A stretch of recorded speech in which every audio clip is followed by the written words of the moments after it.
En termes de maladies, le plus gros des problèmes que l'on a, c'est la rouille. Donc en fait, on a travaillé avec la Chambre d'agriculture pour arriver à connaître véritablement la rouille, quel est son développement, quel est son départ.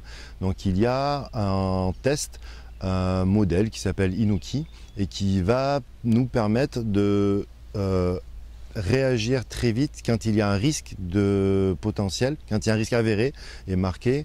C'est-à-dire que la température, l'humidité et la chaleur ont fait que la rouille est présente et essayer de faire un traitement à ce moment-là avant qu'il y ait pullulation de ces spores, de ces champignons sur la parcelle. Donc c'est quelque chose qui est en train de se mettre en place petit à petit depuis quelques années et qui pourrait permettre de baisser encore les nombres de traitements.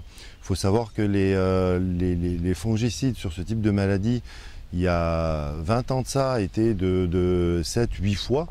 Aujourd'hui, on est limité à 4 et certains d'entre nous arrivent à l'abaisser à 2-3 parce qu'ils traitent le plus juste possible et puis ils sont dans des secteurs qui ont un peu moins de pression aussi.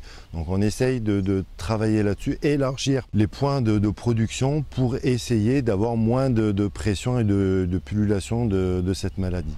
Donc ici on est devant un champ d'essai de Prosemail qui permet de chercher des nouveaux traitements efficaces contre la rouille.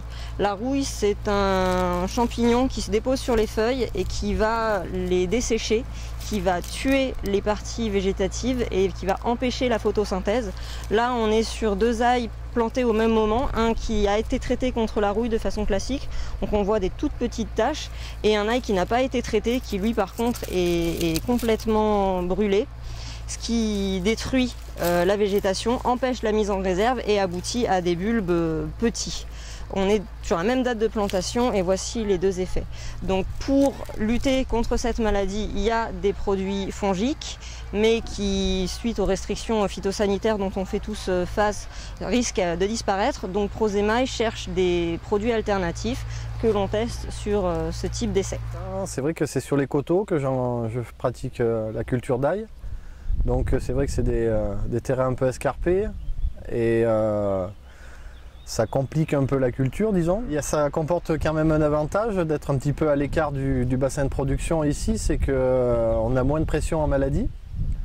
Du coup, je vois que je traite très peu chez moi. C'est souvent que ça passe avec 2 traitements, voire des années un traitement. On a choisi bien, pour la plupart un écartement à 60 cm qui permet d'utiliser le matériel en